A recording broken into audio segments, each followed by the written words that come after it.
ಹರೇ ಕೃಷ್ಣ. ಓಂ ನಮೋ ಭಗವತೆ ವಾಸುದೇವಾಯ. ಓಂ ನಮೋ ಭಗವತೆ ವಾಸುದೇವಾಯ. ಓಂ ನಮೋ ಭಗವತೆ ವಾಸುದೇವಾಯ. ಓಂ ಸಾಯಿರಾಮ್.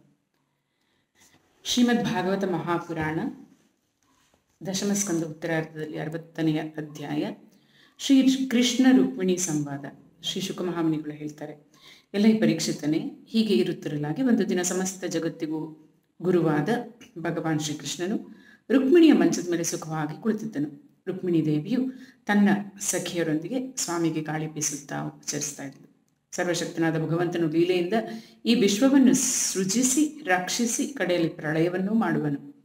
ಅಂತಹ ಹುಟ್ಟು ಸಾವುಗಳಿಲ್ಲದ ಪ್ರಭುವು ತಾನೇ ಕಲ್ಪಿಸಿದ ಧರ್ಮ ಮರ್ಯಾದೆಗಳ ರಕ್ಷಣೆಗಾಗಿ ಯದುವಂಶದಲ್ಲಿ ಅವತರಿಸಿದ್ದನು. ಪರೀಕ್ಷಿತನೇ, ರುಕ್ಮಿಣಿಯ ಆ ಅಂತಃಪುರವು ಬಹು ಸುಂದರವಾಗಿತ್ತು. ವಸ್ತ್ರಗಳಿಂದ ಕಲ್ಪಿಸಿದ್ದ ಮೇಲು ಚಾವಣಿಯಲ್ಲಿ ಥಳಥಳಿಸುವ ಮುತ್ತಿನ ಸರಗಳನ್ನು ತೂಗಾಕಿದ್ರು. ಮಣಿಮಯವಾದ ದೀಪಗಳು ಜಗಿಸ್ತಾ ಇದ್ವು. ದುಂಬಿಗಳ ನಿನಾದದಿಂದ ಕೂಡಿದ ಜಾಜಿ ಮಲ್ಲಿಗೆ ಹೂಗಳ ಹಾರಗಳಿಂದಲೂ ಅಂತಃಪುರವು ಸಮಲಂಕೃತವಾಗಿತ್ತು. ಪೂರ್ಣ ಚಂದ್ರನ ಶುಭ್ರವಾದ ಕಿರಣಗಳು ಕಿಟಕಿಗಳ ಮೂಲಕವಾಗಿ ಅಂತಃಪುರದಲ್ಲಿ ಹರಡಿದ್ದವು. ಉದ್ಯಾನದಲ್ಲಿ ಪಾರಿಜಾತ ಪುಷ್ಪಗಳ ಮೇಲೆ ಬೀಸಿದ ಸುಗಂಧಮಯ ಮಂದಾನಿಲವು ಎಲ್ಲ ಕಡೆಗೂ ಪಸರಿಸಿತ್ತು. ಅಗರು ಧೂಪಗಳ ಪರಿಮಳವು ಕಿಟಕಿಯ ರಂಧ್ರಗಳಿಂದ ಹೊರಗೆ ಹೋಗಿ ಹರಡ್ತಾ ಇತ್ತು. ಅಂತಹ ಅಂತಃಪುರದಲ್ಲಿ ಹಾಲಿನ ನೊರೆಯಂತೆ ಶುಭ್ರವಾದ ಹಂಸತೂಲಿಕಾ ತಲ್ಪದಲ್ಲಿ ಆನಂದ ತೊಂದಿಲನಾಗಿ ಶ್ರೀಕೃಷ್ಣನು ವಿರಾಜಿಸುತ್ತಾ ಇದ್ದನು. ರುಕ್ಮಿಣೀ ದೇವಿಯು ತ್ರಿಲೋಕಾಧೀಶನನ್ನು ತನ್ನ ಪತಿಯನ್ನಾಗಿಸಿಕೊಂಡು ಅವನ ಸೇವೆ ಮಾಡ್ತಾ ಇದ್ಲು. ಲಕ್ಷ್ಮೀ ಸ್ವರೂಪಳಾದ ರುಕ್ಮಿಣೀ ದೇವಿಯು ರತ್ನ ಖಚಿತವಾದ ಹಿಡಿಯುಳ್ಳ ಮನೋಹರವಾದ ಚಾಮರವನ್ನ ಸಖಿಯ ಕೈಯಿಂದ ತೆಗೆದುಕೊಂಡು ತಾನೇ ಶ್ರೀಕೃಷ್ಣನಿಗೆ ಬೀಸುತ್ತಾ ಅವನ ಸೇವೆಯನ್ನು ಮಾಡ್ತಾ ಇದ್ಲು. ಆಕೆಯ ಕರಕಮಲಗಳಲ್ಲಿ ಕೈಗಡಗಗಳು, ಉಂಗುರಗಳು, ರತ್ನಖಚಿತ ಬಳೆಗಳು, ಚಾಮರವು ಶೋಭಿಸ್ತಾ ಇದ್ದವು. ಚರಣಗಳಲ್ಲಿ ಮಣಿಖಚಿತ ನೂಪುರಗಳು ಝಣಿಸುತ್ತಾ ಇದ್ದವು. ಸೆರಗಿನಲ್ಲಿ ಅಡಗಿದ್ದ ಸ್ತನಗಳ ಕುಂಕುಮ ಕೇಸರದ ಬಣ್ಣದಿಂದ ಕೊರಳ ಹಾರಗಳು ಕೆಂಪಾಗಿ ಕಾಣುತ್ತಾ ಚಾಮರ ಬೀಸುವಾಗ ಸ್ಪಂದಿಸ್ತಾ ಇದ್ದವು. ಸೊಂಟದಲ್ಲಿ ಧರಿಸಿದ್ದ ರತ್ನಖಚಿತವಾದ ಡಾಬಿನ ಸರಗಳು ನಿತಂಬಗಳ ಮೇಲೆ ಜೋಲಾಡುತ್ತಿದ್ದವು. ಹೀಗೆ ಆಕೆಯು ಭಗವಂತನ ಬಳಿಯಲ್ಲೇ ಇದ್ದು ಅವನ ಸೇವೆಯಲ್ಲಿ ತಲ್ಲೀನಳಾಗಿದ್ದಳು. ಲೀಲೆಗಾಗಿ ಮನುಷ್ಯ ರೂಪವನ್ನು ಧರಿಸಿ ಬಂದಿರುವ, ತನಗೆ ಅನುರೂಪಳಾಗಿರುವ, ಅನನ್ಯ ಶರಣಾಗಿರುವ, ಕುಡುಚಲುವೆಯಾದ ಲಕ್ಷ್ಮಿಯ ಸ್ವರೂಪವೇ ಆಗಿರುವ ಮುಂಗುರುಳುಗಳಿಂದಲೂ ಕುಂಡಲಗಳಿಂದಲೂ ಕನಕಹಾರಗಳಿಂದಲೂ ವಿರಾಜಿಸುತ್ತಿದ್ದ ಮುಖದಲ್ಲಿ ಮಂದಹಾಸವೆಂಬ ಅಮೃತವನ್ನು ಸುರಿಸುತ್ತಿರುವ ರುಕ್ಮಿಣೀ ದೇವಿಯನ್ನು ನೋಡಿ ಸುಪ್ರೀತನಾದ ಶ್ರೀಹರಿಯು ಅವಳಲ್ಲಿ ಇಂತೆಂದನು. ಭಗವಾನ್ ಶ್ರೀಕೃಷ್ಣ ಹೇಳ್ತಾನೆ, ರಾಜಕುಮಾರಿ, ಐಶ್ವರ್ಯದಲ್ಲಿ ಲೋಕಪಾಲರಂತಿದ್ದ, ಹೆಚ್ಚು ಪ್ರಭಾವಶಾಲಿಗಳಾಗಿದ್ದ, ಶ್ರೀಮಂತರಾಗಿದ್ದ, ರೂಪ ಔದಾರ್ಯ ಬಲದಲ್ಲಿ ಅಧಿಕರಾಗಿದ್ದ ಹಲವಾರು ರಾಜರು ನಿನ್ನನ್ನು ವಿವಾಹವಾಗಲು ಅಪೇಕ್ಷಿಸಿದ್ದರು. ನಿನ್ನ ತಂದೆ ಮತ್ತು ಅಣ್ಣಂದಿರು ಶಿಶುಪಾಲನೊಂದಿಗೆ ನಿನ್ನ ಮದುವೆ ಮಾಡುವುದಾಗಿ ವಾಗ್ದಾನವನ್ನೂ ಮಾಡಿದ್ದರು. ಕಾಮೋನ್ಮತ್ತರಾದ ಶಿಶುಪಾಲನೆ ಮೊದಲಾದವರು ನಿನ್ನನ್ನು ಯಾಚಿಸಲು ಬಂದಿದ್ದರು. ಅಂತಹವರನ್ನೆಲ್ಲರನ್ನ ತ್ಯಜಿಸಿ ನಿನಗೆ ಸರಿದೂಗುತ್ತಿರುವ ನನ್ನನ್ನೇಕೆ ನೀನು ಮದುವೆಯಾದೆ? ಸುಂದರಿ, ನೋಡು, ಜರಾಸಂಧನೆ ಮೊದಲಾದ ಶತ್ರು ರಾಜರಿಗೆ ಹೆದರಿ ನಾವು ಸಮುದ್ರದಲ್ಲಿ ಮನೆ ಮಾಡಿಕೊಂಡು ಇದ್ದೇವೆ. ಬಲಿಷ್ಠರೊಡನೆ ನಾವು ವೈರವನ್ನು ಕಟ್ಟಿಕೊಂಡಿದ್ದೇವೆ. ಮೇಲಾಗಿ ನಾವು ರಾಜಸಿಂಹಾಸನದ ಅಧಿಕಾರದಿಂದಲೂ ವಂಚಿತರಾಗಿದ್ದೇವೆ. ಸುಂದರಿಯೇ, ಅಸ್ಪಷ್ಟ ಮಾರ್ಗವುಳ್ಳ ಲೋಕದ ಜನರ ಮಾರ್ಗವನ್ನು ಅನುಸರಿಸದೆ ವಿಲಕ್ಷಣವಾದ ಮಾರ್ಗವನ್ನು ಹಿಡಿದಿರುವ ನಮ್ಮಂತಹ ಪುರುಷರ ಮಾರ್ಗವನ್ನು ಹಿಡಿದ ಸ್ತ್ರೀಯರು ಪ್ರಾಯಶಃ ಕಷ್ಟಕ್ಕೆ ಒಳಗಾಗುತ್ತಾರೆ.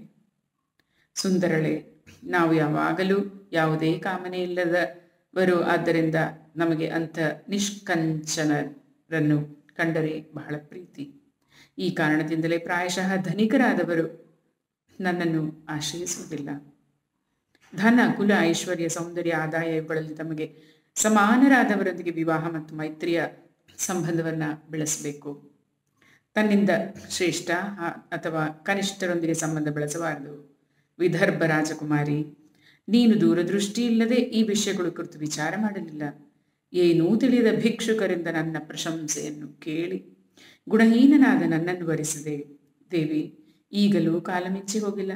ನೀನು ನಿನಗೆ ಅನುರೂಪನಾದ ಶ್ರೇಷ್ಠನಾದ ಕ್ಷತ್ರಿಯ ಕುಮಾರನನ್ನ ಈಗಲೂ ವರಿಸಬಹುದು. ಇದರಿಂದ ಇಹಲೋಕ ಪರಲೋಕಗಳ ಸಮಸ್ತ ಆಸೆ ಆಕಾಂಕ್ಷೆಗಳು ಈಡೇರುತ್ತವೆ. ಸುಂದರಿ, ಶಿಶುಪಾಲ, ಶಾಲ್ವ, ಜರಾಸಂಧ, ದಂತವಕ್ತ್ರ ಮುಂತಾದ ರಾಜರು ಮತ್ತು ನಿಮ್ಮಣ್ಣ ರುಕ್ಮಿಯೂ ಸದಾ ಕಾಲ ನನ್ನನ್ನು ದ್ವೇಷಿಸುತ್ತಾರೆ. ಇದು ನಿನಗೆ ತಿಳಿದೇ ಇದೆ ಕಲ್ಯಾಣಿ.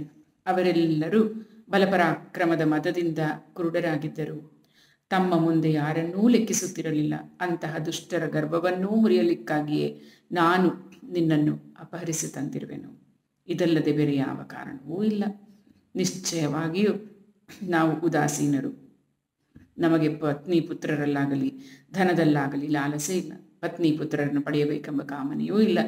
ಈ ಮನೆಯಲ್ಲಿಯೂ ದೇಹದಲ್ಲಿಯೂ ದೀಪ ಶಿಖೆಯಂತೆ ಸಾಕ್ಷೀಭೂತರಾಗಿ ನಿಷ್ಕ್ರಿಯರಾಗಿ ಕುಳಿತಿದ್ದೇವೆ. ಆತ್ಮ ಸಾಕ್ಷಾತ್ಕಾರವನ್ನು ಪಡೆದು ಪುಣ್ಯಕಾಮರಾಗಿ ಕೃತರಾಗಿದ್ದೇವೆ. ಶ್ರೀ ಶುಕಮಹಾಮುನಿಗಳು ಹೇಳ್ತಾರೆ, ಪರೀಕ್ಷಿತನೇ, ಭಗವಾನ್ ಶ್ರೀ ಕೃಷ್ಣನನ್ನು ಅರೆಕ್ಷಣವೂ ಬಿಟ್ಟಿರಲಾರದೆ ಇರುವ ರುಕ್ಮಿಣಿಯಲ್ಲಿ ನಾನು ಎಲ್ಲರಿಗಿಂತ ಹೆಚ್ಚು ನನ್ನ ಇನಿಯನಿಗೆ ಪ್ರಿಯಳಾಗಿದ್ದೇನೆ ಎಂಬ ಅಭಿಮಾನ ಉಂಟಾಗಿತ್ತು. ಇಂತಹ ಗರ್ವವನ್ನು ಕಳೆಯಲಿಕ್ಕಾಗಿಯೇ ಭಗವಂತನು ಇಷ್ಟನ್ನು ಹೇಳಿ ಸುಮ್ಮನಾದನು. ರಾಜೇಂದ್ರನೇ, ರುಕ್ಮಿಣಿ ದೇವಿಯು ತನ್ನ ಪರಮ ಪ್ರಿಯತಮನು ತ್ರೈಲೋಕ್ಯನಾಥನೂ ಆದ ಭಗವಂತನ ಇಂತಹ ಅಪ್ರಿಯವಾದ ಮಾತನ್ನು ಹಿಂದೆ ಎಂದೂ ಕೇಳಿರಲಿಲ್ಲ. ಇಂದು ಕೇಳಿದಾಗ ಅತ್ಯಂತ ಭಯಗೊಂಡಳು. ಹೃದಯವು ನಡುಗತೊಡಗಿತು. ಬಿಕ್ಕಿ ಬಿಕ್ಕಿ ಅಳುತ್ತಾ ಅಗಾಧವಾದ ಚಿಂತಾ ಸಾಗರದಲ್ಲಿ ಮುಳುಗಿ ಹೋದಳು. ಆಕೆಯು ಕಮಲದಂತೆ ಕೋಮಲವಾದ ಹಾಗೂ ನಸುಗೆಂಪಾದ ಉಗುರುಗಳುಳ್ಳ ಪಾದದಿಂದ ನೆಲವನ್ನು ಕೆರೆಯುತ್ತಾ ಕಾಡಿಗೆಯಿಂದ ಕಪ್ಪಾದ ಕಣ್ಣೀರಿನಿಂದ ಕುಂಕುಮಾಂಕಿತವಾದ ಸ್ತನಗಳನ್ನು ನೆನೆಸುತ್ತಾ ತಲೆಯನ್ನು ತಗ್ಗಿಸಿ ನಿಂತಿದ್ದಳು. ಅತೀವ ದುಃಖದಿಂದಾಗಿ ಆಕೆಯ ಕಂಠವು ಬಿಗಿದು ಮಾತು ನಿಂತು ಹೋಗಿತ್ತು. ಅತ್ಯಂತ ವ್ಯಥೆ, ಭಯ, ಶೋಕದ ಕಾರಣಗಳಿಂದಾಗಿ ವಿಚಾರ ಶಕ್ತಿಯು ಲುಪ್ತವಾಗಿತ್ತು. ಪತಿಯ ವಿಯೋಗವು ಸಂಭವಿಸಬಹುದೆಂಬ ಕಾರಣದಿಂದ ಕ್ಷಣ ಮಾತ್ರದಲ್ಲಿ ಕೃಶಳಾಗಿ ಕೈಯ ಕಂಕಣಗಳು ಉದುರಿ ಹೋದವು. ಹಿಡಿದಿದ್ದ ಚಾಮರವು ಕೈಯಿಂದ ಜಾರಿತು. ತಲೆಯು ಕೆದರಿತ್ತು. ಕಳವಳಗೊಂಡ ಬುದ್ಧಿಯಿಂದ ಕೂಡಿದ ದೇಹವು ಬಿರುಗಾಳಿಗೆ ಸಿಕ್ಕಿದ ಬಾಳೆಯ ಗಿಡವು ಬುಡ ಮೇಲಾಗಿ ಬೀಳುವಂತೆ ಪ್ರಜ್ಞಾಹೀನಳಾಗಿ ನೆಲಕ್ಕೆ ಉರುಳಿದಳು. ಹಾಸ್ಯದ ಹಿರಿಮೆಯನ್ನರಿಯದ ಪ್ರೇಯಸಿಯ ಪ್ರೇಮಪಾಶದ ದಾರ್ಢ್ಯವನ್ನು ಕಂಡು ಪರಮಕಾರುಣಿಕನಾದ ಭಗವಾನ್ ಶ್ರೀಕೃಷ್ಣನ ಹೃದಯವು ರುಕ್ಮಿಣಿಯ ಕುರಿತು ಕರುಣೆಯಿಂದ ತುಂಬಿ ಹೋಯಿತು. ಮರುಕ್ಷಣದಲ್ಲಿ ಮಂಚದಿಂದ ಕೆಳಗಿಳಿದು ತನ್ನ 4 ಕೈಗಳಿಂದಲೂ ಪ್ರೇಯಸಿಯನ್ನು ಹಿಡಿದೆತ್ತಿ ಕೆದರಿ ಹೋಗಿದ್ದ ಆಕೆಯ ಕೇಶಪಾಶಗಳನ್ನು ಸರಿಪಡಿಸಿ ತನ್ನ ಶೀತಲವಾದ ಕರಕಮಲಗಳಿಂದ ಆಕೆಯ ಮುಖವನ್ನು ನೇವರಿಸಿದನು. ಭಗವಂತನು ರುಕ್ಮಿಣಿಯ ಕಣ್ಣುಗಳನ್ನು ಮತ್ತು ಕಣ್ಣೀರಿನಿಂದ ನೆನೆದಿದ್ದ ಸ್ತನಗಳನ್ನು ಒರೆಸಿ ತನ್ನಲ್ಲಿ ಅನನ್ಯ ಪ್ರೇಮ ಭಾವವುಳ್ಳ ಆ ಸಾಧ್ವಿಯಾದ ರುಕ್ಮಿಣಿಯನ್ನು ಗಾಢವಾಗಿ ಆಲಿಂಗಿಸಿಕೊಂಡನು. ಭಗವಾನ್ ಶ್ರೀಕೃಷ್ಣನು ಸಾಂತ್ವನಗೊಳಿಸುವುದರಲ್ಲಿ ಅತ್ಯಂತ ಕುಶಲನಾಗಿದ್ದನು ಮತ್ತು ತನ್ನ ಪ್ರೇಮಿ ಭಕ್ತರಿಗೆ ಏಕಮಾತ್ರ ಆಶ್ರಯನಾಗಿದ್ದನು. ಹಾಸ್ಯದ ಗಂಭೀರತೆಯಿಂದಾಗಿ ರುಕ್ಮಿಣಿಯ ಬುದ್ಧಿಯು ಭ್ರಮಿಸಿ ಅತ್ಯಂತ ದೀನಳಾಗಿರುವುದನ್ನು ಕಂಡು ಶ್ರೀಕೃಷ್ಣನು ತನ್ನ ಪ್ರೇಯಸಿಯನ್ನು ನಯದ ಮಾತುಗಳಿಂದ ಸಮಾಧಾನಗೊಳಿಸಿದನು. ಭಗವಾನ್ ಶ್ರೀಕೃಷ್ಣ ಹೇಳ್ತಾನೆ, ವಿದರ್ಭನಂದಿನಿಯೇ, ನನ್ನಲ್ಲಿ ನೀನು ದೋಷವೆಣಿಸಬೇಡ. ನೀನು ಏಕಮಾತ್ರ ನನ್ನಲ್ಲೇ ಪರಾಯಣಳಾಗಿರುವೆ ಎಂಬುದನ್ನು ನಾನು ಬಲ್ಲೆನು. ಪ್ರಿಯ ಸಹಚರಿಯೇ, ನಿನ್ನ ಪ್ರೇಮಪೂರ್ಣವಾದ ಮಾತನ್ನು ಕೇಳಲೆಂದೇ ನಾನು ವಿನೋದಕ್ಕಾಗಿ ಹೀಗೆ ಮಾತನಾಡಿದೆ. ಸುಂದರಿಯೇ, ಪ್ರಣಯ ಕೋಪದಿಂದ ನಿನ್ನ ಕೆಂಪಾದ ತುಟಿಗಳು ಅದುರುವುದನ್ನು, ನಸುಗೆಂಪಾದ ಕಡೆಗಣ್ಣ ನೋಟವನ್ನು, ಗಂಟಿಕ್ಕಿದ್ದ ಸುಂದರವಾದ ಹುಬ್ಬುಗಳನ್ನು, ಮುನಿಸಿನಿಂದ ಕೂಡಿದ ಮುದ್ದು ಮುಖವನ್ನು ನೋಡಬೇಕೆಂದು ನಾನು ಹೀಗೆ ಹೇಳಿದೆ. ಪರಮ ಪ್ರಿಯಳಾದ ಭಾಮಿನಿಯೇ, ಮನೆಯ ಕೆಲಸ ಕಾರ್ಯಗಳಲ್ಲಿ ಹಗಲು ರಾತ್ರಿಯೂ ತೊಡಗಿರುವ ಗೃಹಸ್ಥರಿಗೆ ತನ್ನ ಪ್ರಿಯತಮೆಯಾದ ಅರ್ಧಾಂಗಿಯೊಡನೆ ಸ್ವಲ್ಪ ಕಾಲವಾದರೂ ಪರಿಹಾಸ ವಿನೋದದಲ್ಲಿ ಕಳೆಯುವುದೇ ಮಾತ್ರವಾದ ಒಂದು ಲಾಭವಲ್ಲವೇ? ಶ್ರೀ ಶುಕಮಹಾಮುನಿಗಳು ಹೇಳ್ತಾರೆ, ರಾಜೇಂದ್ರನೇ, ಭಗವಾನ್ ಶ್ರೀಕೃಷ್ಣ ತನ್ನ ಪ್ರೇಯಸಿಯನ್ನು ಹೀಗೆ ನಯ ವಿನಯವಾದ ಮಾತುಗಳಿಂದ ಸಮಾಧಾನಗೊಳಿಸಲು ತನ್ನ ಪ್ರಿಯಕರನ್ನು ಹೇಳಿದ್ದು ಹಾಸ್ಯಕ್ಕಾಗಿ ಎಂದು ತಿಳಿದ ರುಕ್ಮಿಣಿಯು ತನ್ನನ್ನು ಪರಿತ್ಯಾಗ ಮಾಡಿ ಬಿಡುವನೋ ಎಂಬ ಭಯವನ್ನು ತ್ಯಜಿಸಿ ನಿಶ್ಚಿಂತಳಾದಳು. ಪರೀಕ್ಷಿತನೇ, ಈಗ ಆಕೆಯು ನಾಚಿಕೆಯಿಂದ ಕೂಡಿದ ಪ್ರೇಮಪೂರ್ಣವಾದ ಕಡೆಗಣ್ಣ ನೋಟದಿಂದ ಪುರುಷ ಶ್ರೇಷ್ಠನಾದ ಭಗವಾನ್ ಶ್ರೀಕೃಷ್ಣನನ್ನು ವೀಕ್ಷಿಸುತ್ತಾ ಮಧುರವಾದ ಮಾತಿನಿಂದ ಇಂತೆಂದಳು. ರುಕ್ಮಿಣಿ ದೇವಿ ಹೇಳ್ತಾಳೆ, ಕಮಲಾಕ್ಷನೇ, ನೀನು ಹೇಳಿರುವುದು ಸರಿಯಾಗಿಯೇ ಇದೆ. ಬಹಳ ದೊಡ್ಡವನಾದ ನಿನಗೆ ನಾನು ಖಂಡಿತವಾಗಿಯೂ ಸಮಾನಳಲ್ಲ. ಅಪಾರವಾದ ಮಹಿಮೆಯುಳ್ಳ ಸ್ವಸ್ವರೂಪದಲ್ಲಿ ಆನಂದವನ್ನು ಹೊಂದುವ ತ್ರಿಗುಣಗಳಿಗೆ ಸ್ವಾಮಿಯಾದ ಬ್ರಹ್ಮಾದಿ ದೇವತೆಗಳಿಂದ ಸೇವಿತನಾದ ಷಡ್ಗುಣ ಐಶ್ವರ್ಯ ಸಂಪನ್ನನಾದ ನೀನೆಲ್ಲಿ? ತ್ರಿಗುಣಾತ್ಮಕ ಪ್ರಕೃತಿಯಾಗಿ ಫಲಾಪೇಕ್ಷಿಗಳಾದ ಮೂಢರಿಂದ ವಂದಿಸಲ್ಪಡುವ ಪಾದಗಳುಳ್ಳ ನಾನೆಲ್ಲಿ? ತ್ರಿವಿಕ್ರಮ ಸ್ವರೂಪನೇ, ರಾಜರಿಗೆ ಹೆದರಿ ಸಮುದ್ರವನ್ನು ಸೇರಿಕೊಂಡಿರುವೆವು ಎಂದು ನೀನು ಹೇಳಿದುದು ಸರಿಯೇ. ಆದರೆ ರಾಜರೆಂದರೆ ಭೂಮಂಡಲದ ರಾಜರಲ್ಲ, ಸತ್ವ ರಜಸ್ತಮಗಳೆಂಬ 3 ರಾಜರು. ಅವರಿಗೆ ಹೆದರಿ ನೀನು ಅಂತಃಕರಣ ರೂಪವಾದ ಸಮುದ್ರದಲ್ಲಿ ಸಚ್ಚಿದಾನಂದಮಯವಾದ ಆತ್ಮಸ್ವರೂಪದಲ್ಲಿ ರಾರಾಜಿಸುತ್ತಿರುವೆ. ಬಲಿಷ್ಠರೊಡನೆ ದ್ವೇಷವನ್ನು ಕಟ್ಟಿಕೊಂಡರು ಎಂದು ಹೇಳಿಕೊಂಡೆ, ಇದು ನಿಜವೇ? ಮಹಾಬಲಿಷ್ಠವಾದುದು ಈ ಇಂದ್ರಿಯಗಳೇ. ಅವರೊಂದಿಗೆ ನಿನ್ನ ವೈರವಿದ್ದೇ ಇದೆ. ರಾಜಸಿಂಹಾಸನದಿಂದ ವಂಚಿತರಾದವರು ಎಂದು ಹೇಳಿದುದು ಸರಿಯೇ. ನಿನ್ನ ಪಾದ ಸೇವಕರೂ ಕೂಡ ರಾಜಪದವಿಯನ್ನು ಅಜ್ಞಾನಾಂಧಕರಮಯವಾದುದೆಂದು ಧಿಕ್ಕರಿಸುವಾಗ ನಿತ್ಯ ತೃಪ್ತನೂ ಆಪ್ತಕಾಮನೂ ಆದ ನಿನ್ನ ವಿಷಯದಲ್ಲಿ ಹೇಳುವುದೇನಿದೆ? ನಾವು ಸ್ಪಷ್ಟವಾದ ಮಾರ್ಗವಿಲ್ಲದವರೆಂದು, ಲೌಕಿಕ ವ್ಯವಹಾರಗಳನ್ನು ಪಾಲಿಸತಕ್ಕವರಲ್ಲಲೆಂದೂ ಹೇಳಿಕೊಂಡೆ.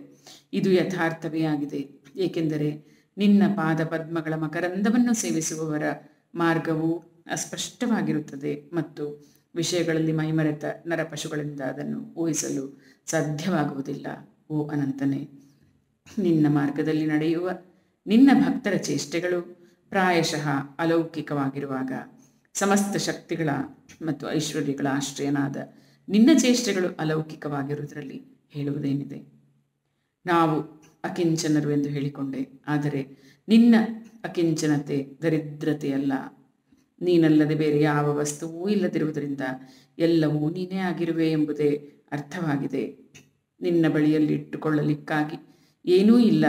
ಆದರೆ ಯಾರು ಬ್ರಹ್ಮಾದಿ ದೇವತೆಗಳನ್ನು ಪೂಜಿಸುವರೋ, ಕಾಣಿಕೆಗಳನ್ನು ಅರ್ಪಿಸುವರೋ ಆ ಜನರೇ ನಿನ್ನನ್ನು ಪೂಜಿಸುತ್ತಲೇ ಇರುತ್ತಾರೆ. ನೀನು ಅವರಿಗೆ ಪ್ರಿಯನಾಗಿರುವೆ, ಅವರು ನಿನ್ನ ಪ್ರಿಯರಾಗಿರುವರು. ಧನಾಢ್ಯರಾದವರು ನನ್ನನ್ನು ಭಜಿಸುವುದಿಲ್ಲ ಎಂದು ನೀನು ಹೇಳಿದುದು ಉಚಿತವೇ ಆಗಿದೆ. ತಮ್ಮ ಶ್ರೀಮಂತಿಕೆಯ ಅಭಿಮಾನದಿಂದ ಕುರುಡರಾಗಿ ಇಂದ್ರಿಯಗಳನ್ನು ತೃಪ್ತಿಪಡಿಸುವುದಲ್ಲೇ ತೊಡಗಿರುವವನು ನಿನ್ನನ್ನು ಭಜಿಸುವುದಿಲ್ಲ, ಸೇವಿಸುವುದಿಲ್ಲ. ನೀನೇ ಮೃತ್ಯು ಅಂದರೆ ಕಾಲರೂಪದಿಂದ ಅವರ ತಲೆ ಮೇಲೆ ಕುಳಿತಿರುವೆ ಎಂಬುದನ್ನು ಅವರು ತಿಳಿಯರು. ಜಗತ್ತಿನಲ್ಲಿ ಜೀವಿಯ ವಾಂಛನೀಯವಾದ ಧರ್ಮ, ಅರ್ಥ, ಕಾಮ, ಮೋಕ್ಷ ಇವೆಲ್ಲದರ ರೂಪದಲ್ಲಿ ನೀನೇ ಪ್ರಕಟನಾಗಿರುವೆ. ಸಮಸ್ತ ವೃತ್ತಿ ಪ್ರವೃತ್ತಿಗಳು, ಸಾಧನೆಗಳು, ಸಿದ್ಧಿಗಳು ಮತ್ತು ಸಾಧ್ಯಗಳು ಇವೆಲ್ಲದರ ಫಲಸ್ವರೂಪ ನೀನೇ ಆಗಿರುವೆ. ವಿಚಾರಶೀಲರಾದ ಜನರು ನಿನ್ನನ್ನು ಪಡೆಯಲಿಕ್ಕಾಗಿ ಎಲ್ಲವನ್ನೂ ಬಿಟ್ಟು ಬಿಡುತ್ತಾರೆ. ಭಗವಂತ, ಅಂತಹ ವಿವೇಕಿ ಜನರೊಂದಿಗೆ ನಿನ್ನ ಸಂಬಂಧವಾಗಬೇಕು. ಸ್ತ್ರೀ ಪುರುಷರ ಸಹವಾಸದಿಂದ ದೊರಕುವ ಸುಖ, ದುಃಖ ಅಥವಾ ದುಃಖಗಳಿಗೆ ವಶೀಭೂತರಾದ ಜನರು ಎಂದಿಗೂ ನಿನ್ನೊಂದಿಗೆ ಸಂಬಂಧ ಬೆಳೆಸಲು ಯೋಗ್ಯರಾಗಿರುವುದಿಲ್ಲ. ಭಿಕ್ಷುಕರಿಂದ ವ್ಯರ್ಥವಾಗಿ ಪ್ರಶಂಸಿಸಲ್ಪಡುವನು ಎಂದು ಹೇಳಿಕೊಂಡಿರುವೆ. ಆದರೆ ಯಾವ ಭಿಕ್ಷುಕರು? ಪರಮಶಾಂತರು, ಸನ್ಯಾಸಿಗಳು, ಮಹಾಪರಾಧಿಯನ್ನು ಶಿಕ್ಷಿಸಬಾರದೆಂದು ನಿಶ್ಚಯಿಸಿಕೊಂಡಿರುವರೂ ಆದ ಮಹಾತ್ಮರು ನಿನ್ನ ಮಹಿಮೆಯನ್ನು ವರ್ಣಿಸಿರುವರು.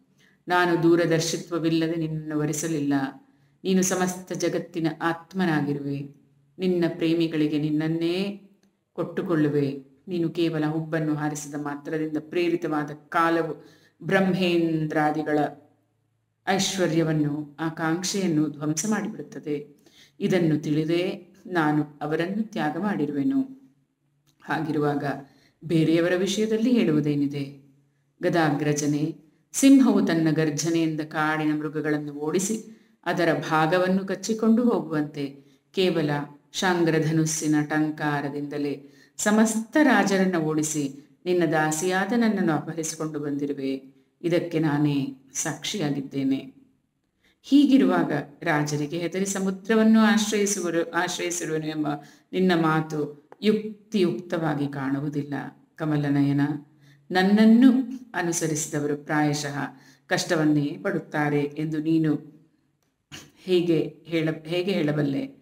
ಹಿಂದೆ ಅಂಗ, ಪೃಥು, ಭರತ, ಯಯಾತಿ, ಗಯ ಇವೇ ಮೊದಲಾದ ರಾಜಾದಿರಾಜರು ತಮ್ಮ ಏಕಛತ್ರ ಸಾಮ್ರಾಜ್ಯವನ್ನು ಪರಿತ್ಯಜಿಸಿ ಕೇವಲ ನಿನ್ನನ್ನು ಸೇರಬೇಕೆಂಬ ಮಹತ್ವಾಕಾಂಕ್ಷೆಯಿಂದ ತಪಸ್ಸು ಮಾಡಲು ಅರಣ್ಯಕ್ಕೆ ಹೋದರು. ನಿನ್ನನ್ನು ಅನುಸರಣೆ ಮಾಡಿದ ಅವರೇನಾದರೂ ಕಷ್ಟವನ್ನು ಅನುಭವಿಸುತ್ತಿರುವರೇ? ಬೇರೆ ಯಾರಾದರೂ ರಾಜಕುಮಾರನನ್ನು ವರಿಸೆಂದು ನೀನು ನನಗೆ ಸಲಹೆ ಮಾಡಿದೆ. ಭಗವಂತ, ನೀನು ಸಮಸ್ತ ಗುಣಗಳಿಗೆ ಏಕಮಾತ್ರ ಆಶ್ರಯನಾಗಿರುವೆ. ಸತ್ಪುರುಷರು ನಿನ್ನ ಚರಣಕಮಲಗಳ ಗಂಧವನ್ನು ಆಘ್ರಾಣಿಸಿ ಅವನ್ನು ಗಾನ ಮಾಡುತ್ತಲೇ ಇರುತ್ತಾರೆ. ದಿವ್ಯವಾದ ಆ ನಿನ್ನ ಚರಣಕಮಲಗಳ ಆಶ್ರಯವನ್ನು ಹೊಂದಿದೊಡನೆಯೇ ಸಂಸಾರದ ಪಾಪತಾಪಗಳಿಂದ ಮುಕ್ತಿ ಸಿಗುತ್ತದೆ. ಲಕ್ಷ್ಮಿಯು ಸದಾ ಕಾಲ ಅವುಗಳಲ್ಲೇ ನಿವಾಸ ಮಾಡಿಕೊಂಡಿದ್ದಾಳೆ. ತನ್ನ ಸ್ವಾರ್ಥ ಪರಮಾರ್ಥಗಳನ್ನು ಚೆನ್ನಾಗಿ ತಿಳಿದಿರುವ ಯಾವ ಸ್ತ್ರೀಯು ತಾನೇ ಒಮ್ಮೆ ಅಂತಹ ಚರಣಕಮಲಗಳ ಗಂಧವನ್ನು ಆಘ್ರಾಣಿಸಿದ ಬಳಿಕ ಅದನ್ನು ತಿರಸ್ಕರಿಸಿ ಹುಟ್ಟು ಸಾವುಗಳ, ರೋಗ ರುಜಿನಗಳ ಭಯದಿಂದ ಪೀಡಿತರಾದ ಮನುಷ್ಯರನ್ನ ವರೆಸಿಯಾಳು? ವರಿಸಿಯಾಳು. ಬುದ್ಧಿವಂತೆಯಾದ ಯಾವ ಸ್ತ್ರೀಯೂ ಹಾಗೆ ಮಾಡಲಾರಳು. ಪ್ರಭುವೇ, ಸಮಸ್ತ ಜಗತ್ತಿಗೂ ನೀನೇ ಸ್ವಾಮಿಯಾಗಿರುವೆ. ನೀನು ಇಹ ಪರ ಲೋಕಗಳಲ್ಲಿರುವ ಸಮಸ್ತ ಪ್ರಾಣಿಗಳ ಆಸೆ ಆಕಾಂಕ್ಷೆಗಳನ್ನು ಪೂರ್ಣಗೊಳಿಸುವವನು ಮತ್ತು ಆತ್ಮನೂ ಆಗಿರುವೆ. ಅಂತಹ ನಿನ್ನನ್ನು ಆತ್ಮರೂಪನೆಂದೇ ತಿಳಿದು ನಾನು ವರಿಸಿರುವೆ. ನನ್ನ ಕರ್ಮಕ್ಕೆ ಅನುಸಾರವಾಗಿ ಬೇರೆ ಬೇರೆ ಯೋನಿಗಳಲ್ಲಿ ಹುಟ್ಟಬೇಕಾದರೂ ನಾನು ಆ ಬಗ್ಗೆ ಯೋಚಿಸುವುದಿಲ್ಲ. ನಿನ್ನನ್ನು ಸದಾ ಭಜಿಸುವವರ ಮಿಥ್ಯಾ ಸಂಸಾರವನ್ನು ನಾಶಗೊಳಿಸುವ ನಿನ್ನ ಚರಣ ಕಮಲಗಳೇ ನನಗೆ ಎಲ್ಲ ಜನ್ಮಗಳಲ್ಲಿಯೂ ಆಶ್ರಯವಾಗಿರಬೇಕೆಂಬ ಒಂದೇ ಅಭಿಲಾಷೆ ಇರುವುದು. ಅಚ್ಯುತನೇ, ಶತ್ರುಧ್ವಂಸನೆ, ಕತ್ತೆಗಳಂತೆ, ಎತ್ತುಗಳಂತೆ, ಕುದುರೆಗಳಂತೆ, ಬೆಕ್ಕುಗಳಂತೆ ಮತ್ತು ಭೃತ್ಯರಂತೆ ಅರಮನೆಯಲ್ಲಿ ಹೆಂಗಸರ ಸೇವೆ ಮಾಡಿಕೊಂಡಿರುವ ರಾಜರ ಕುರಿತು ವರಿಸಲು ನೀನು ಸಂಕೇತ ಮಾಡಿರುವೆ. ಆದರೆ ಶಂಕರ ಬ್ರಹ್ಮಾದಿ ದೇವತೆಗಳ ಸಭೆಯಲ್ಲಿ ಗಾನ ಮಾಡಲ್ಪಡುವ ನಿನ್ನ ಲೀಲಾಕಥೆಗಳು ಯಾರ ಕಿವಿಗಳಲ್ಲಿ ಪ್ರವೇಶ ಮಾಡಲಿಲ್ಲವೋ ಅಂತಹ ದುರ್ಭಾಗ್ಯರಾದ ಸ್ತ್ರೀಯರೇ ಆ ರಾಜರನ್ನ ವರಿಸಲಿ. ಈ ಮನುಷ್ಯ ಶರೀರವು ಜೀವಿಸಿದ್ದರೂ ಹೆಣದಂತೆ ಇದೆ. ಮೇಲಿನಿಂದ ಚರ್ಮ, ಗಡ್ಡ, ಮೀಸೆ, ರೋಮ, ನಖ, ಕೂದಲುಗಳಿಂದ ಮುಚ್ಚಿರುತ್ತದೆ. ಆದರೆ ಇದರೊಳಗೆ ಮಾಂಸ, ಎಲುಬು, ರಕ್ತ, ಕ್ರಿಮಿ, ಮಲಮೂತ್ರ, ಕಫ, ಪಿತ್ತ, ವಾತಗಳಿಂದ ತುಂಬಿದೆ. ಎಂದಿಗೂ ನಿನ್ನ ಚರಣಾರವಿಂದದ ಮಕರಂದವನ್ನು ಅಘ್ರಾಣಿಸದ ಮೂಢ ಸ್ತ್ರೀಯರೇ ಇಂತಹವರನ್ನು ತಮ್ಮ ಪ್ರಿಯತಮನೆಂದು ತಿಳಿದು ಸೇವಿಸುತ್ತಿರುವರು. ಕಮಲಾಕ್ಷನೇ, ನೀನು ಆತ್ಮಾರಾಮನಾಗಿರುವೆ. ನಾನು ಸುಂದರಳಾಗಿದ್ದೇನೆ, ಗುಣವತಿಯಾಗಿದ್ದೇನೆ. ಇದರ ಕಡೆಗೆ ನಿನ್ನ ದೃಷ್ಟಿಯೇ ಹೋಗುವುದಿಲ್ಲ. ಆದ್ದರಿಂದ ನೀನು ಉದಾಸೀನನಾಗಿರುವುದು ಸ್ವಾಭಾವಿಕವೇ ಆಗಿದೆ. ಹೀಗಿದ್ದರೂ ನಿನ್ನ ಚರಣ ಕಮಲಗಳಲ್ಲಿ ನನ್ನ ಅನುರಾಗವು ಸುದೃಢವಾಗೇ ಇರಲೆಂದೇ ನನಗೆ ಅಭಿಲಾಷೆಯು. ನೀನು ಈ ಜಗತ್ತಿನ ಅಭಿವೃದ್ಧಿಗೆ ಉತ್ಕಟ ರಜೋಗುಣವನ್ನು ಸ್ವೀಕರಿಸಿ ನನ್ನ ಕಡೆಗೆ ನೋಡಿದಾಗಲೇ ನಿನ್ನ ಪರಮಾನುಗ್ರಹವಾಗಿದೆ. ಮಧುಸೂದನ, ನಿನಗೆ ಅನುರೂಪನಾದ ಕ್ಷತ್ರಿಯ ಶ್ರೇಷ್ಠನನ್ನು ನೀನು ಸೇವಿಸು ಎಂದು ಸಹ ನೀನು ಹೇಳಿದೆ. ನಿನ್ನ ಮಾತು ಸುಳ್ಳೆಂದು ನಾನು ಭಾವಿಸುವುದಿಲ್ಲ. ಕೆಲವರ ವಿಷಯದಲ್ಲಿ ಇದು ನಿಜ. ಕಾಶಿರಾಜನ ಮಗಳಾದ ಅಂಬೆಯು ಮೊದಲು ಒಬ್ಬನನ್ನು ಪ್ರೀತಿಸಿ ಅನಂತರ ಮತ್ತೊಬ್ಬನನ್ನು ಪ್ರೀತಿಸಿದಳು. ಹಾಗೆಯೇ ಕೆಲವು ಕನ್ಯೆಯರು ಮೊದಲು ಒಬ್ಬನನ್ನ ಪ್ರೀತಿಸಿದ್ದು ಬಳಿಕ ಬೇರೆಯವರನ್ನ ಪ್ರೀತಿಸಬಹುದು. ಕುಲಟೆಯಾದ ಸ್ತ್ರೀಯಳ ಮನಸ್ಸು ವಿವಾಹವಾದ ಬಳಿಕವೂ ಹೊಸ ಹೊಸ ಪುರುಷರ ಕಡೆಗೆ ಸೆಳೆಯಲ್ಪಡುತ್ತದೆ. ಬುದ್ಧಿವಂತನಾದವನು ಇಂತಹ ಕುಲಟೆಯಾದ ಸ್ತ್ರೀಯನ್ನ ಇಟ್ಟುಕೊಳ್ಳಬಾರದು. ಅಂತಹವಳನ್ನು ತನ್ನವಳಾಗಿಸಿಕೊಳ್ಳುವವರು ಇಹಪರ ಎರಡೂ ಲೋಕಗಳನ್ನು ಕಳೆದುಕೊಳ್ಳುವರು, ಉಭಯ ಭ್ರಷ್ಟರಾಗುವರು. ಭಗವಾನ್ ಶ್ರೀಕೃಷ್ಣ ಹೇಳ್ತಾನೆ, ಸಾಧ್ವಿಯೇ, ರಾಜಕುಮಾರಿಯೇ, ನಿನ್ನ ಇಂತಹ ಮಾತುಗಳನ್ನು ಕೇಳಬೇಕೆಂದೇ ನಾನು ನಿನ್ನಲ್ಲಿ ಹೀಗೆ ಪರಿಹಾಸ್ಯದ ಮಾತುಗಳನ್ನಾಡಿದೆ. ನಾನು ಹೇಳಿದುದಕ್ಕೆ ನಿನ್ನ ವ್ಯಾಖ್ಯಾನವು ಸಮಂಜಸವಾಗಿದೆ, ಸತ್ಯವಾಗಿಯೂ ಇದೆ. ಸುಂದರಿ, ನೀನು ನನ್ನ ಅನನ್ಯ ಪ್ರೇಯಸಿಯಾಗಿರುವೆ. ನಿನಗೆ ನನ್ನಲ್ಲಿಯೂ ಅನನ್ಯ ಪ್ರೀತಿ ಇದೆ. ನೀನು ನನ್ನಿಂದ ಬಯಸುವುದೆಲ್ಲವೂ ನಿನಗೆ ಸರ್ವದಾ ಸಿದ್ಧವಾಗಿಯೇ ಇದೆ. ನನ್ನಲ್ಲಿ ಮಾಡಿದ ಅಭಿಲಾಷೆಗಳು ಸಾಂಸಾರಿಕ ಕಾಮನೆಗಳಂತೆ ಬಂಧನಕ್ಕೆ ಕಾರಣವಾಗುವುದಿಲ್ಲ. ಏಕಾಂತ ಭಕ್ತಿಯಾದ ನಿನಗೆ ಇತರೆಲ್ಲ ಕಾಮನೆಗಳನ್ನು ನಿವೃತ್ತಿಗೊಳಿಸಿ ನನ್ನನ್ನೇ ಸೇರಲು ಅನುವು ಮಾಡಿಕೊಡುತ್ತದೆ. ಪುಣ್ಯಾತ್ಮಳೆ, ನಾನು ನಿನ್ನ ಪತಿ ಪ್ರೇಮವನ್ನು, ಪಾತಿವ್ರತ್ಯವನ್ನು ಚೆನ್ನಾಗಿ ಕಂಡುಕೊಂಡೆ. ಬುದ್ಧಿಯನ್ನು ಕದಲಿಸಬಹುದಾದ ನನ್ನ ಮಾತುಗಳಿಂದಲೂ ನಿನ್ನ ಬುದ್ಧಿಯು ನನ್ನಿಂದ ಸ್ವಲ್ಪವಾದರೂ ವಿಚಲಿತವಾಗಲಿಲ್ಲ. ಪ್ರಿಯೇ, ನಾನು ಮೋಕ್ಷಕ್ಕೆ ಸ್ವಾಮಿಯಾಗಿರುವೆನು. ಜನರನ್ನು ಸಂಸಾರ ಸಾಗರದಿಂದ ಪಾರು ಮಾಡುತ್ತೇನೆ. ನಾನು ಆ ವಿಧದ ವ್ರತ ತಪಸ್ಸು ಮಾಡುತ್ತಾ ದಾಂಪತ್ಯ ಜೀವನದ ವಿಷಯ ಸುಖದ ಅಭಿಲಾಷೆಯಿಂದ ನನ್ನ ಭಜನೆ ಮಾಡುವ ಸಕಾಮ ಪುರುಷರು ನನ್ನ ಮಾಯೆಯಿಂದ ಮೋಹಿತರಾಗಿದ್ದಾರೆ. ಮಾನಿನಿಯೇ, ನಾನು ಮೋಕ್ಷಕ್ಕೂ ಮತ್ತು ಸಮಸ್ತ ಸಂಪತ್ತುಗಳಿಗೂ ಅಧೀಶ್ವರನಾಗಿದ್ದೇನೆ. ಪರಮಾತ್ಮನಾದ ನನ್ನನ್ನು ಪಡೆದ ಬಳಿಕವೂ ಯಾರು ಕೇವಲ ವಿಷಯ ಸುಖದ ಸಾಧನವಾದ ಸಂಪತ್ತನ್ನೇ ಬಯಸುತ್ತಾರೋ, ನನ್ನ ಪರಾಭಕ್ತಿಯನ್ನು ಬಯಸುವುದಿಲ್ಲವೋ ಅವರು ಮಂದಭಾಗ್ಯರೇ ಸರಿ. ಏಕೆಂದರೆ ವಿಷಯ ಸುಖವಾದರೂ ನರಕದಲ್ಲಿ ಮತ್ತು ನರಕಕ್ಕೆ ಸಮಾನವಾದ ಹಂದಿ, ನಾಯಿ ಮೊದಲಾದ ಯೋನಿಗಳಲ್ಲಿಯೂ ದೊರಕಬಲ್ಲದು. ಆದರೆ ಆ ಜನರ ಮನಸ್ಸು ವಿಷಯಗಳಲ್ಲೇ ತೊಡಗಿರುತ್ತದೆ. ಅದಕ್ಕಾಗಿ ಅವರಿಗೆ ನರಕಕ್ಕೆ ಹೋಗುವುದು ಒಳ್ಳೆಯದೆನಿಸುತ್ತದೆ. ಗೃಹೇಶ್ವರಿಯೇ, ಪ್ರಾಣಪ್ರಿಯಳೆ, ನೀನು ಅದೃಷ್ಟವಶದಿಂದ ಸಂಸಾರ ಬಂಧನದಿಂದ ವಿಮುಕ್ತಗೊಳಿಸುವ ನನ್ನ ಸೇವೆಯನ್ನು ನಿರಂತರವಾಗಿ ಮಾಡುತ್ತಾ ಇರುವೆ. ದುಷ್ಟರಾದವರು ಹೀಗೆಂದೂ ಮಾಡಲಾರರು. ಅದರಲ್ಲಿಯೂ ದುಷ್ಟವಾದ ಕಾಮನೆಗಳಿಂದ ತುಂಬಿ ಹೋಗುವ ಮನಸ್ಸುಳ್ಳ, ಇಂದ್ರಿಯಗಳ ತೃಪ್ತಿಗಾಗಿ ಅನೇಕ ವಂಚನೆಗಳನ್ನು ಮಾಡುವ ಹೆಂಗಸಿಗೆ ಇಂತಹ ನಿಷ್ಕಾಮ ಸೇವೆಯ ನಂತರ ಮಾಡಲು ಸಾಧ್ಯವೇ ಇಲ್ಲ, ಆಗುವುದಿಲ್ಲ. ಮಾನಿನಿಯೇ, ನನಗೆ ನನ್ನ ಮನೆತನಗಳಲ್ಲಿ ನಿನ್ನಂತೆ ಪ್ರೇಮಿಸುವ ಭಾರ್ಯೆ ಬೇರೆ ಯಾರೂ ಕಂಡುಬರುವುದಿಲ್ಲ. ಏಕೆಂದರೆ ವಿವಾಹದ ಸಮಯದಲ್ಲಿ ನೀನು ನನ್ನನ್ನು ನೋಡಿರಲಿಲ್ಲ. ಕೇವಲ ನನ್ನ ಪ್ರಶಂಸೆಯನ್ನಷ್ಟೇ ಕೇಳಿದ್ದೆ. ಆಗಲೂ ನಿನ್ನ ವಿವಾಹಕ್ಕೆ ಬಂದಿರುವ ರಾಜರನ್ನು ಉಪೇಕ್ಷೆ ಮಾಡಿ ಬ್ರಾಹ್ಮಣನ ಮೂಲಕ ನನ್ನ ಬಳಿಗೆ ಗುಪ್ತ ಸಂದೇಶವನ್ನು ಕಳಿಸಿದ್ದೆ. ನಿನ್ನನ್ನು ಅಪಹರಿಸಿಕೊಂಡು ಬರುವಾಗ ನಿನ್ನ ಅಣ್ಣನನ್ನು ಯುದ್ಧದಲ್ಲಿ ಗೆದ್ದು ವಿರೂಪಗೊಳಿಸಿದ್ದೆ. ಹಾಗೂ ಅನಿರುದ್ಧನ ವಿವಾಹ ಮಹೋತ್ಸವದಲ್ಲಿ ಪಗಡೆಯಾಡುವಾಗ ಬಲರಾಮನು ರುಕ್ಮಿಯನ್ನು ಕೊಂದು ಹಾಕಿದನು. ಆದರೆ ನನ್ನಿಂದ ವಿಯೋಗವಾಗುವ ಭಯದಿಂದ ನೀನು ಮೌನವಾಗಿ ಎಲ್ಲ ದುಃಖವನ್ನು ನುಂಗಿಕೊಂಡೆ. ನನ್ನಲ್ಲಿ ಒಂದು ಮಾತೂ ಆಡಲಿಲ್ಲ. ನಿನ್ನ ಈ ಗುಣದಿಂದ ನಾನು ನಿನ್ನ ವಶನಾಗಿ ಬಿಟ್ಟಿದ್ದೇನೆ. ನೀನು ನನ್ನ ಪ್ರಾಪ್ತಿಗಾಗಿ ಬ್ರಾಹ್ಮಣನ ಮೂಲಕ ಗುಪ್ತ ಸಂದೇಶವನ್ನು ಕಳಿಸಿದ್ದೆ. ಆದರೆ ನಾನು ತಲುಪುವ ಸಮಯ ಸ್ವಲ್ಪ ತಡವಾದಾಗ ನಿನ್ನ ಇಡೀ ಜಗತ್ತೇ ಶೂನ್ಯವಾದಂತಾಗಿತ್ತು. ಆ ಸಮಯದಲ್ಲಿ ನಿನ್ನ ಈ ಸರ್ವಾಂಗ ಸುಂದರ ಶರೀರವನ್ನು ಬೇರೆ ಯಾರಿಗೂ ಅರ್ಪಿಸುವುದು ಯೋಗ್ಯವಿಲ್ಲವೆಂದು ತಿಳಿದು ಅದನ್ನು ಬಿಟ್ಟು ಬಿಡುವ ಸಂಕಲ್ಪವನ್ನು ಮಾಡಿದೆ. ನಿನ್ನ ಈ ಪ್ರೇಮ ಭಾವವು ನಿನ್ನೊಳಗೆ ಇರಲಿ. ಇದಕ್ಕೆ ಬದಲಾಗಿ ನಾನು ಏನನ್ನೂ ಕೊಡಲಾರೆ. ಸರ್ವೋಚ್ಚವಾದ ನಿನ್ನ ಈ ಪ್ರೇಮ ಭಾವವನ್ನು ನಾನು ಅಭಿನಂದಿಸುತ್ತೇನೆ. ಶ್ರೀ ಶುಕಮಹಾಮುನಿಗಳು ಹೇಳ್ತಾರೆ, ಪರೀಕ್ಷಿತನೇ, ಜಗದೀಶ್ವರನಾದ ಭಗವಾನ್ ಶ್ರೀಕೃಷ್ಣನು ಆತ್ಮಾರಾಮನಾಗಿದ್ದಾನೆ. ಅವನು ಮನುಷ್ಯರಂತೆ ಲೀಲೆ ಮಾಡುತ್ತಿರುವಾಗ ಅದರಲ್ಲಿ ದಾಂಪತ್ಯ ಪ್ರೇಮವನ್ನು ವೃದ್ಧಿಪಡಿಸುವ ವಿನೋದದಿಂದ ತುಂಬಿದ ಮಾತುಕತೆಯನ್ನು ಮಾಡುತ್ತಾ ಮತ್ತು ಹೀಗೆ ಲಕ್ಷ್ಮೀ ರೂಪಳಾದ ರುಕ್ಮಿಣಿಯೊಂದಿಗೆ ವಿಹರಿಸುತ್ತಿದ್ದನು. ಭಗವಾನ್ ಶ್ರೀಕೃಷ್ಣನು ಸಮಸ್ತ ಜಗತ್ತಿಗೆ ಶಿಕ್ಷಣವನ್ನು ಕೊಡುವ ಸರ್ವವ್ಯಾಪಕನಾಗಿದ್ದಾನೆ. ಅವನು ಹೀಗೆಯೇ ಇತರ ಪತ್ನಿಯರ ಅರಮನೆಗಳಲ್ಲಿಯೂ ಗೃಹಸ್ಥನಂತೆ ಇರುತ್ತಾ ಗೃಹಸ್ಥೋಚಿತವಾದ ಧರ್ಮವನ್ನು ಪಾಲಿಸ್ತಾ ಇದ್ದನು ಎಂಬಲಿಗೆ 60ನೆಯ ಅಧ್ಯಾಯವು ಮುಗಿಯಿತು. ಇತಿ ಶ್ರೀಮದ್ ಭಾಗವತೆ ಮಹಾಪುರಾಣೆ ಪಾರಮಹಂಸ್ಯಾಂ ಸಂಹಿತಾಯಾಂ ದಶಮಸ್ಕಂದೇ ಉತ್ತರಾರ್ಧೆ ಕೃಷ್ಣ ರುಕ್ಮಿಣೀ ಸಂವಾದೋ ನಾಮ ಷಷ್ಠಿತಮೋಧ್ಯಾಯಃ. ಶ್ರೀ ಕೃಷ್ಣಾರ್ಪಣಮಸ್ತು. ಓಂ ನಮೋ ಭಗವತೆ ವಾಸುದೇವಾಯ. ಓಂ ನಮೋ ಭಗವತೆ ವಾಸುದೇವಾಯ. ಓಂ ನಮೋ ಭಗವತೆ ವಾಸುದೇವಾಯ. समर्थ सद्गुरु साईनाथ महाराज की जय. समर्थ सद्गुरु साईनाथ महाराज की जय. समर्थ सद्गुरु साईनाथ महाराज की जय.